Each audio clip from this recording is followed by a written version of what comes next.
That's why most men look like they got dressed at the Salvation Army. It just feels good. I don't care what color it is. You know, I don't care if it's not been washed in a week.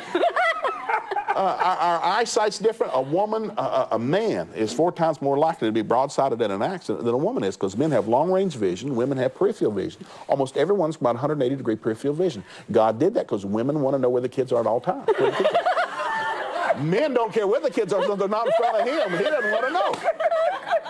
And so what happens, these two people come together, and you think different, you plan different, you problem solve different. A woman's skin is 10 times more sensitive than a man's. That's why little girls like to dress up kitty cats and puppy dogs and bunny rabbits and have parties with them and hold them. Now, boys, we have no oxytocin. We want to get a BB gun, shoot their eyeballs out, hang their head on the wall. We don't want to hold it and nurture it. And so all of a sudden, well, you're just rude and you're this. And what's the matter with you? Why do you think that way? And so the devil gets us mad at each other for the very way God made us. And that's what the problem is. Men accuse women of hiding things from them all the time because men can't see what's right in front of them. They can't find their keys, their socks, their billfold.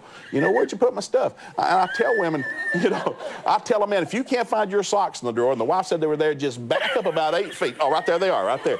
Because you don't see what's up. She doesn't see it. We're not better than each other, because a man, you take a drop of blood from the average man, it's got 1 million more red blood cells than the average drop of blood from a woman. A man's stronger than a woman because he's designed by God to protect and provide. So he is stronger, not abuse and beat up, but provide and protect.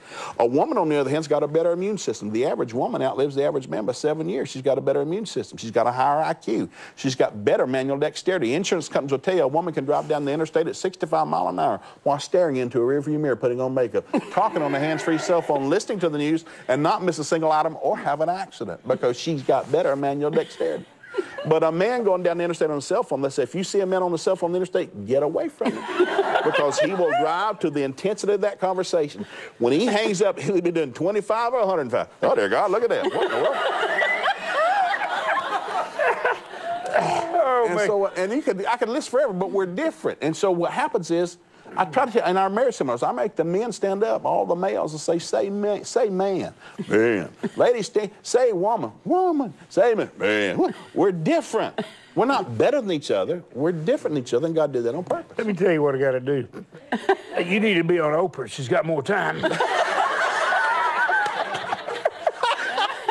hope I haven't interrupted you too much, Joe. That's all I got to say. That's it.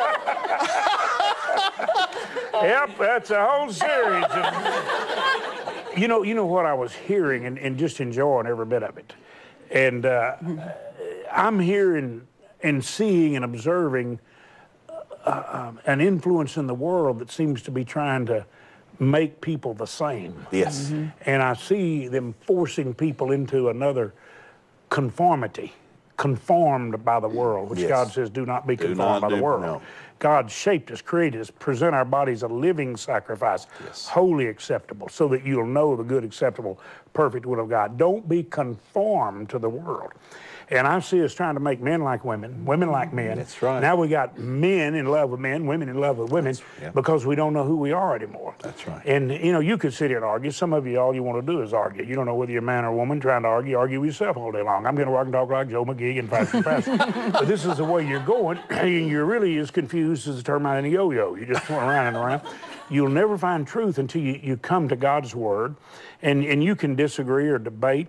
But the point is, we are different. We're different physically, we're different mentally, we're different emotionally, in our spiritual appetites, so many ways. Betty, I thank God we're different. And did you enjoy listening to him? Oh, I thought it was wonderful. Like you said, there's so many truths. Even when we're having fun, we're laughing, there's so many truths there that we need to grasp hold of. If you really are determined that you're going to make your marriage work, you know, you really have to be determined and committed. That's it. To and that's where we are. I want you to get